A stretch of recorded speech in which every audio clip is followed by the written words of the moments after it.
Halo pemirsa, kembali bersama saya Azuli. Saya akan mengulas berita terhangat selama sepekan terakhir ini.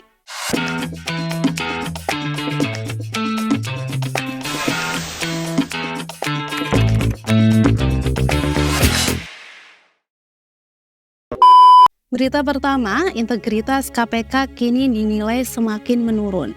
Dalam setahun ini saja, KPK sudah hat-trick melakukan pelanggaran.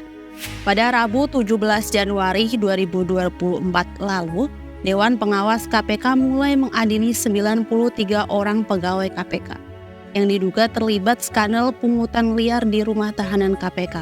Tak tanggung-tanggung, nilainya hingga mencapai miliaran rupiah. Sebelumnya, KPK dihadapkan pula adanya kasus Firly Bahuri, mantan pimpinan KPK yang dijadikan tersangka dalam kasus dugaan pemerasan terhadap mantan Menteri Pertanian Syahrul Yassin Limpo. Tak hanya itu, ada juga kontroversi Nurul Gufron, wakil pimpinan KPK yang gugatannya mengenai perpanjangan masa jabatan pimpinan KPK dari 4 menjadi 5 tahun dikabulkan oleh Mahkamah Konstitusi.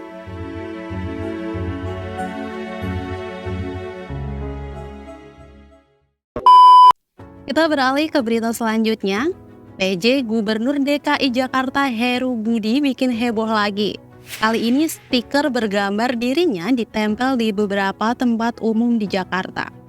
PT Transportasi Jakarta menegaskan stiker tersebut tidak akan diganti dengan gambar lainnya meski dikritik warga.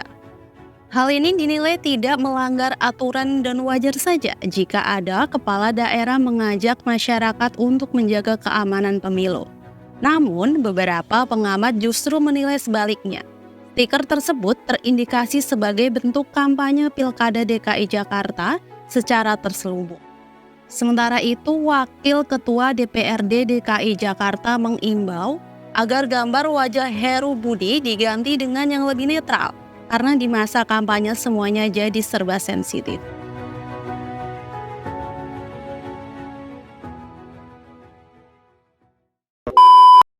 Berita selanjutnya, kenaikan tarif pajak di tempat karaoke, diskotik, bar, dan spa diprotes oleh kalangan pengusaha hiburan.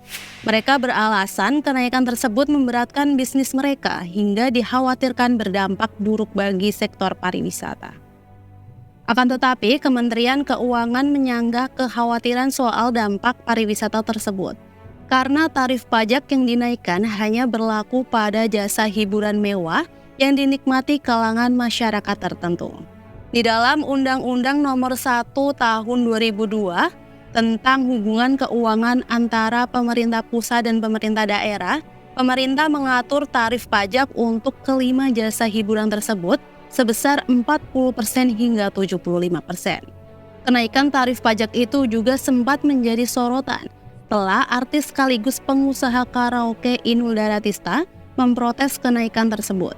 Protes serupa juga dilayangkan oleh pengacara Hotman Paris Hutapea yang memiliki klub malam.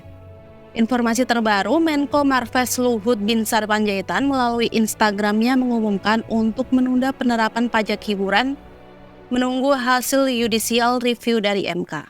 Ya memang kemarin saya justru udah dengar itu waktu saya pasti Bali kemarin dan saya langsung kumpulkan instansi terkait masalah itu dan termasuk Pak Gubernur Bali dan sebagainya. Jadi kita mau tunda aja dulu pelaksananya itu satu. Karena itu dari Komisi 11 kan ya. Jadi bukan dari pemerintah ujuk-ujuk terus jadian gitu. Ternyata kemarin kita putuskan ditunda, kita evaluasi dan kemudian judicial review ke MK. Saya pikir itu harus kita lakukan. Kita keberpihakan kita kepada rakyat kecil sangat tinggi karena itu banyak menyangkut pada pedagang-pedagang kecil juga. Jadi hiburan itu jangan hanya dilihat diskotik, bukan. Ini banyak sekali lagi impact pada yang lain. Orang yang menyiapkan makanan, yang dan sebagainya. Berita terakhir, berhembus kabar bahwa 2 Menteri Kabinet Indonesia Maju, pimpinan Presiden Joko Widodo bakal mengundurkan diri.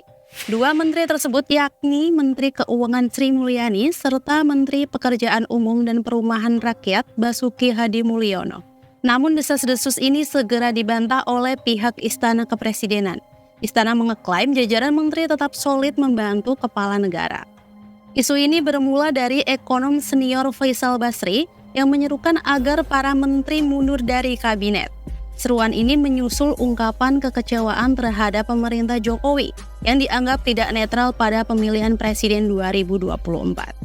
Dalam seruan itu, Faisal menyebut nama Sri Mulyani, Basuki Hadi Mulyono, dan Sekretaris Kabinet Pramono Anung. Dari sejumlah menteri, kata Faisal, Sri Mulyani lah yang paling siap untuk mundur. Jadi tidak perlu didiskusikan lagi bahwa Jokowi gagal. Tidak perlu didiskusikan lagi betapa sudah rusaknya Republik ini diacak-acak oleh Jokowi. Kegagalan yang diwariskan niscaya akan menimbulkan bencana besar buat bangsa ini.